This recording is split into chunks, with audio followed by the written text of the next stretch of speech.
নমস্কার। আজকে বিশেষ কিছু আলোচনা করব আপনাদের কাছে। খুব ভালো লাগবে, খুব ইন্টারেস্টিং আপনাদের কাছে প্রোগ্রামটা দিচ্ছি। কেননা আপনারা আমার হয়তো মাসিক রাশিফল, সাপ্তাহিক রাশিফল, দৈনিক রাশিফল আমার বা অন্যদের যারা প্রোগ্রাম ছাড়ছে প্রত্যেক প্রোগ্রাম শুনছেন। আপনাদের মিলছে বা মিলছে না, যাই হোক, সে আমার ক্ষেত্রে বা অন্য যার ক্ষেত্রে আপনার শুনছেন। কিন্তু আজকে বলবো এই যে আমাদের 12টা মাস, প্রত্যেকটা বছরই 12টা মাস, অর্থাৎ জানুয়ারি থেকে একদম ডিসেম্বর মাস, অলরেডি জানুয়ারি মাসটা আমরা চলে গেছে। প্রত্যেক মাসেই আমাদের কিছু না কিছু আমরা আনন্দ, কিছু না কিছু প্রবলেম, কিছু না কিছু মানে অস্বস্তি, কিছু না কিছু ঝামেলা, উটকো ঝামেলা আমরা হয়তো জড়িয়ে পড়ি। তখন আমরা ঘাবড়ে যাই, এটা যে আগে থেকে জানতাম তাহলে এতটা প্রবলেম হয়তো সাফার করতে হতো না। কি করবো, অগত্যা হয়ে গেছে, তখন তখন আমাদের সেটা মেনে নিতে হয়। এমন কোনো বছর যায়নি কোনো মানুষের যে সারাটা বছরই আপনার হ্যাবক গেছে। খুব রেয়ার কেস হয়তো গেছে, এরকম একদম বলবো তা না, গেছে। কিন্তু খুব রেয়ার মানুষ এরকম আছে যে সারাটা বছরই আপনার ভালো গেছে। কিন্তু দেখা গেলো এমন একটা মাস আপনার জন্য সারাটা মাস ভালো গেল, একটা মাস হয়তো এমন ডিস্টার্ব হয়ে গেল।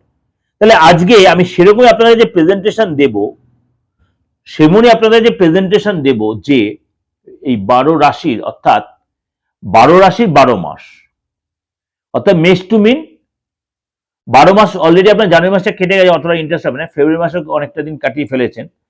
সুতরাং আপনাকে বলবো আজকে যে আগামী যে 11টা মাস আছে, সুতরাং আপনাদের কেমন যাবে মেষ টু মিন, খুব ইন্টারেস্টিং। তাহলে আপনাদের কাছে মাসিক রাশিফল শুনছেন, সেটা গুলিয়ে ফেলবেন না। কিন্তু এটা যে আমি ওখান থেকে কিছুটা শর্ট করে না আপনাদের কাছে প্রেজেন্ট দেবো করা। চলুন তাহলে জেনে নিই আপনার রাশি কি বলছে। কর্কট রাশি। কর্কট রাশির জন্য এই বছরটা কোন কোন সময়গুলো আপনাকে সতর্ক থাকতে হবে।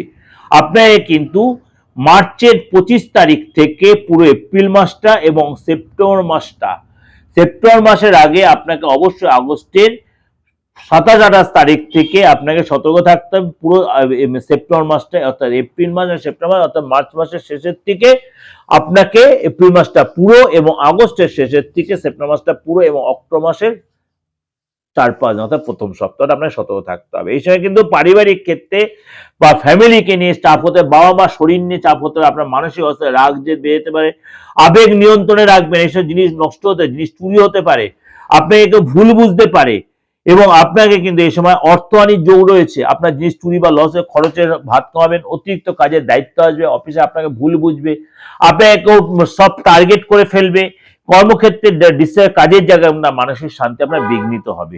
অবশ্যই হয়তো কিছুটা আপনাদের সাথে মিলছে, কিন্তু সবারই কি এক হবে তা নয়। কিন্তু আপনারা তাও বলুন সতর্ক থাকতে, যে সময়গুলো বললাম।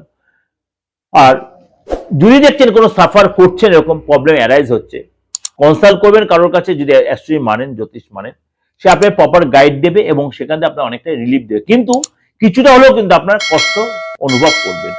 ওভারঅল প্রেডিকশন দিলাম, ভালো লাগলে অবশ্যই লাইক করবেন, শেয়ার করবেন, যোগাযোগ করতে হলে বুকিং নাম্বারে ফোন করবেন। নমস্কার।